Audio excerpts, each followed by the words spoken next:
السلام علیکم ورحمۃ اللہ وبرکاتہ۔ حضرات محترم، آج ہم انشاءاللہ عز و جل اپنی اس مختصر سی ویڈیو میں حضور رسول اکرم صلی اللہ علیہ وسلم کی جب مکی زندگی تھی اس میں آپ کو جہاد کرنے کا حکم دیا گیا یا نہیں، اور مکی زندگی میں جہاد جو تھا وہ کس طرح کیا جا رہا تھا۔ یعنی حضور صلی اللہ علیہ وسلم جب مکہ میں تھے تو مکہ میں اللہ رب العزت نے جہاد کا حکم جو تھا وہ آخر کس طرح کا حکم اللہ نے دیا تھا۔ ایسی بہت ساری باتوں کے بارے میں ہم جانیں گے کہ جہاد ہے کیا، کیونکہ جہاد کے بہت سارے لوگ غلط مطلب سمجھتے ہیں کہ جہاد کی صحیح ڈیفینیشن ان کو نہیں معلوم۔ جہاد کہتے کسے ہیں، جہاد ہوتا کیا ہے، ساتھ ہی ساتھ جہاد کتنی طرح کا ہوتا ہے، پھر اس کے بعد وہ جہاد جس کو خاموش جہاد کہا جاتا ہے وہ کیا ہے، پھر اعلانیہ جہاد کسے کہتے ہیں، پھر بیرون مکہ کا یعنی مکہ کے باہر کا جو جہاد تھا وہ کیا تھا، ساتھ ہی ساتھ پھر اس کے بعد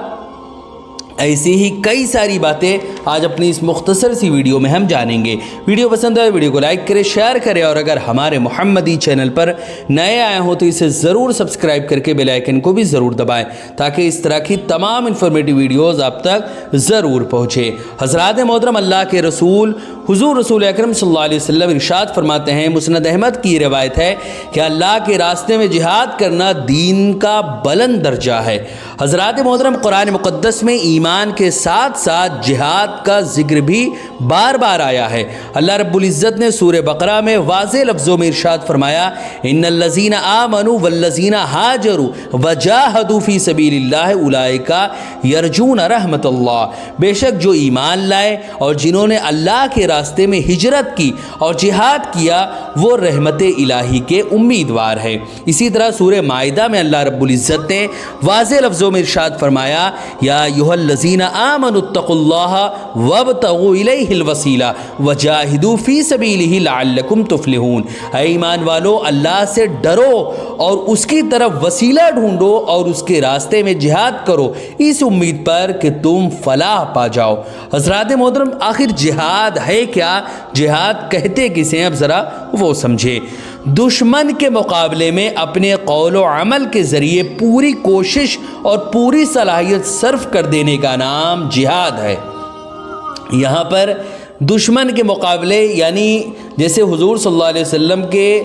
جو بھی اسلام کے دشمن تھے مکہ میں، ان کے خلاف حضور صلی اللہ علیہ وسلم پر یہ آیت نازل ہوئی کہ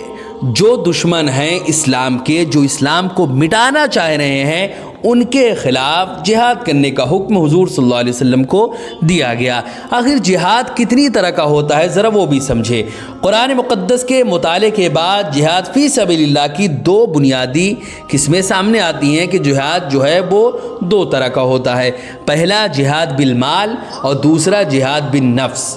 ان کے علاوہ جہاد کی جتنی بھی صورتیں ہو سکتی ہیں وہ جہاد فی سبیل اللہ ہی میں داخل ہے، مثلاً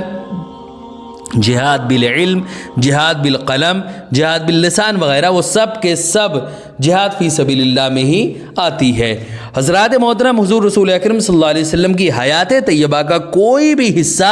جہاد سے خالی نہیں ہے، خواہ وہ مکی زندگی ہو یا مدنی۔ ہاں، یہ ضرور ہوا کہ مدینے میں انتہائی ضرورت کے پیش نظر جہاد کی ایک اور قسم سامنے آئی، یعنی ہجرت سے پہلے دلیلوں کے ذریعے باطل جماعتوں کا رد کرنا، امر بالمعروف اور نہی عن المنکر میں لگے رہنا، یہ صبر و تحمل یعنی امر بالمعروف اور نہی عن المنکر میں مشغول رہنا، اسی میں لگے رہنا، صبر و تحمل اور عفو و درگزر کے ساتھ اللہ کے اطاعت میں مشغول رہنا اور اپنے نفس و خواہش سے لڑنا، یہ جہاد رہا۔ تو ہجرت کے بعد مذکورہ تمام کے تمام جہادوں کے ساتھ جہاد بالسیف یعنی قتال اور جنگ کا اضافہ ہوا، لیکن قتال کی صورت میں جہاد کو اسی وقت اپنایا جائے گا جب اس کی سخت ضرورت ہو۔ حضرات محترم، سورہ فرقان میں اللہ رب العزت نے واضح لفظوں میں ارشاد فرمایا، قرآن مقدس کی 3 مکی آیتیں ایسی ہیں جن میں جہاد کا ذکر آیا ہے، وجاہدہم بہ جہادا کبیرا، اور قرآن کے ذریعے ان سے بڑا جہاد کیجیے۔ اب ظاہر سی بات ہے قرآن کے ذریعے کوئی انسان تلوار تو چلائے گا نہیں، قرآن کے ذریعے ان سے دلائل کے ذریعے ان سے جہاد کریے، والذین جاہدوا فینا لنہدینہم سبلنا، اور جنہوں نے ہمارے راستے میں کوشش کی، یہ سورہ عنکبوت کی آیت ہے، ہم انہیں ضرور اپنا راستہ دکھائیں گے۔ اسی طرح سورہ عنکبوت کی ایک اور آیت ہے، وَمَنْ جَاهَدَ فَإِنَّمَا يُجَاهِدُ لِنَفْسِهِ، اور جو اللہ کے راستے میں کوشش کرے تو اپنے آپ ہی بھلے کے لیے، یعنی اپنے ہی بھلے کے لیے وہ کوشش کرتا ہے۔ حضرات محترم، اس سے ظاہر ہوا کہ مکہ میں تلوار سے جہاد واجب نہیں تھا، کیونکہ قتل و قتال مکی زندگی میں دعوت کا طریقہ نہیں تھا۔ چنانچہ ان آیات میں جہاد سے مراد ہے، پہلا یہ کہ دلیل اور ثبوت سے باطل جماعتوں کا رد کرنا، اسی طرح دوسرا ہے کہ دعوت کے راستے میں آنے والے مصیبتوں پر صبر کرنا، تیسرا نفسانی خواہشات کے خلاف جنگ کرنا، اور اسی طرح مکی زندگی میں دعوت کو عام کرنے کی خاطر جس طرح کا جہاد اور جس طرح کی کوشش کی گئی ہے ان کی 3 نوعیتیں ہیں۔ پہلا خاموش جہاد۔ اب یہ خاموش جہاد کیا ہوتا ہے ذرا وہ بھی سمجھتے چلے۔ خاموش جہاد جو ہے وہ کچھ یوں ہوتا ہے، یہ دور خفیہ جہاد کا ہے، یعنی یہ دور ایسے جہاد کا ہے، یہ دور خفیہ جہاد کا ہے جو اعلان نبوت کے پہلے سال سے لے کر تیسرے سال تک کی مدت پر مشتمل ہے، جس میں حضور رسول اکرم صلی اللہ علیہ وسلم نے خاموشی کے ساتھ دعوت کا عمل جاری رکھا اور ہر سلسلے میں ہر سطح پر مسلمانوں کو بہترین عمل و کردار کے ساتھ صبر و تحمل اور اطاعت کو اپنا شعار بنائے رکھنے کی تلقین کی۔ حضور رسول اکرم صلی اللہ علیہ وسلم فرماتے ہیں کہ جو شخص اپنے امیر سے کوئی ناپسندیدہ بات دیکھے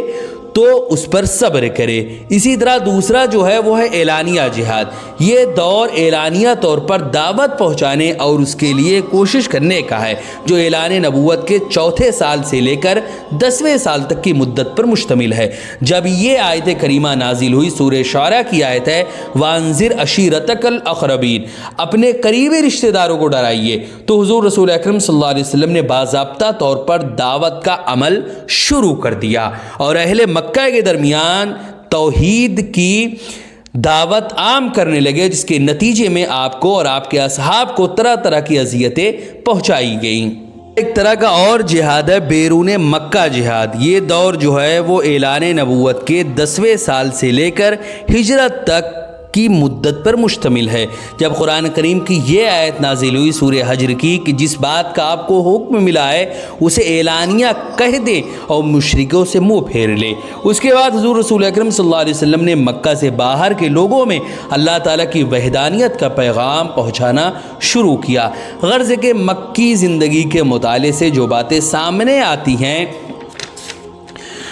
وہ یہ ہے کہ اس عہد میں حضور صلی اللہ علیہ وسلم نے صبر اور ٹکراؤ سے بچنے کو زیادہ اہمیت دی، لیکن ہجرت کے بعد جب مدینہ پہنچے اور مسلمانوں کی تعداد بڑھ گئی تو آپ صلی اللہ علیہ وسلم نے ایک اسلامی ریاست قائم فرمائی۔ یہ دیکھ کر کفار تلملا اٹھے اور اسلامی ریاست کو نقصان پہنچانے کی کوشش کی، تو اللہ رب العزت نے انتہائی حاجت کے پیش نظر جہاد کی آخری شکل جہاد بالسیف قتال کا حکم نازل فرمایا۔ یہ ایک آخری شکل ہے جہاد کی، جس کو لوگ عام طور سے غلط فہمی کے شکار ہیں، وہ سمجھتے ہیں کہ جہاد کا مطلب مار کاٹ ہے۔ نہیں، جہاد کی آخری شکل جو ہے وہ تلوار ہے۔ تب ہے جب کوئی راستہ نہ بچے، انسان تم کو مارنے کاٹنے کے لیے آ گیا، تمہاری اسلام کو تمہارے دین کو ختم کرنے کے لیے آ گیا، جب حضور کو مٹانے اور حضور کے اسلام اور دین کو مٹانے کے لیے، مسلمانوں کو مٹانے کے لیے وہ لوگ حملہ کرنے کی پلاننگ کرنے لگے، تب اللہ رب العزت نے جہاد بالسیف یعنی تلوار کے ذریعے جہاد کا حکم دیا۔ آج بعض لوگ یہ سمجھتے ہیں کہ جہاد فرض نہیں ہے، کیونکہ جہاد کی فرضیت دین کی حفاظت اور اعلاء کلمۃ الحق کے لیے ہوئی تھی، اور اب چونکہ اسلام غالب آ چکا ہے اس لیے اب جہاد کی ضرورت نہیں رہی۔ کچھ لوگ یہ سمجھتے ہیں کہ جہاد کی آخری شکل یعنی قتال ہر حال میں فرض ہے، خواہ صورتحال کیسی بھی ہو۔ یہ دونوں باتیں غلط ہیں۔ یاد رکھیں کہ یہ گمان نبی کریم صلی اللہ علیہ وسلم کی سیرت کو مٹانے والا ہے، جبکہ اللہ رب العزت کا ارشاد ہے، سورہ احزاب کی آیت ہے، لَقَدْ كَانَ لَكُمْ فِي رَسُولِ اللَّهِ أُسْوَةٌ حَسَنَةٌ، بے شک تمہیں رسول کی پیروی بہتر ہے، رسول کی زندگی میں ہی تمہارے لیے بہترین نمونہ عمل ہے۔ قرآن تو ہمیں نبی کریم صلی اللہ علیہ وسلم کی پوری زندگی کو